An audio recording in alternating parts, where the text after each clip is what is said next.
టాలీవుడ్ నటసింహం నందమూరి బాలకృష్ణ మరోసారి సహనం కోల్పోయారు. తన కొత్త సినిమా ప్రారంభోత్సవ కార్యక్రమంలో అసిస్టెంట్ ను కొడుతూ కెమెరాల కంటపడ్డాడు. రామోజీ ఫిల్మ్ సిటీలో జరిగిన ప్రారంభోత్సవ కార్యక్రమంలో షాట్ కోసం రెడీ అవుతున్న బాలయ్య అసిస్టెంట్ ను తల మీద కొట్టి చెప్పులు విప్పాల్సిందిగా ఆదేశించాడు. బాలకృష్ణ దర్శకుడు కెఎస్ రవికుమార్ తో మాట్లాడుతుండగా అసిస్టెంట్ చెప్పులు విప్పటం ఈ వీడియోలో ఉంది. ఈ వీడియో సోషల్ మీడియాలో వైరల్ అవుతుంది. అయితే బాలయ్య కావాలని కోపంతో చేసినట్టుగా కాక సరదాగానే చేసినట్టు కనిపిస్తుంది. దీనికింత రాద్ధాంతరమా అంటున్నారు అభిమానులు. అయితే బాలయ్య ప్రవర్తన మీద ఒక బహిరంగ లేఖ సోషల్ మీడియాలో షేర్ అవుతుంది. అన్నా 2 గ్రాముల సంస్కారం కావాలన్నా అంటూ రాసిన ఈ లేఖ ఇప్పుడు సోషల్ మీడియాలో కలకలం రేపుతుంది. ఆడది కనబడితే కడుపు చేయమంటావు, మగాడు కనబడితే చెప్పులు తాకమంటావు, ఫోటో దిగితే ఫోన్ పగలగొడతావు, ఫోన్ చేస్తే బూతులు మాట్లాడతావు. దొరలు రాజులు రాచరికవాదుల కాలం పోయి శానా కాలమైంది. ఇది ప్రజాస్వామ్యం. ఇంకా మీరు దొరల్లా ఫీల్ అవ్వకండి.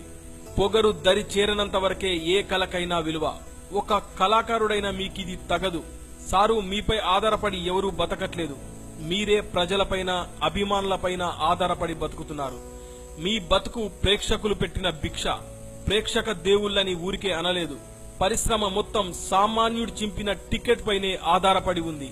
రేపు నీ సినిమాని మేం బహిష్కరించామనుకో విఐపిలో ఓ అక్షరం మిస్ అయ్యే పరిస్థితి. తెలుగు తెలుగు అని మాటి మాటికి ఉచ్చరించే మీరు మనుష్యుడే నా సంగీతం, మానవుడే నా సందేశం అన్న ఆ తెలుగు మహాకవి మాటలు వినుంటే ఈ రోజులా సాటి మనిషిని చెప్పులు తాకమని చెయ్యి చేసుకోవు. అతడు పనివాడే కావచ్చు, కానీ ఒక మనిషేనని గుర్తుంచుకోండి.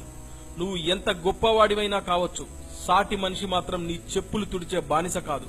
21వ దశాబ్దంలో 70 ఏళ్ల స్వతంత్ర భారతంలో కులం కంపు, జాత్యహంకార కంపు, ధనహంకార కంపు కొడుతుంది.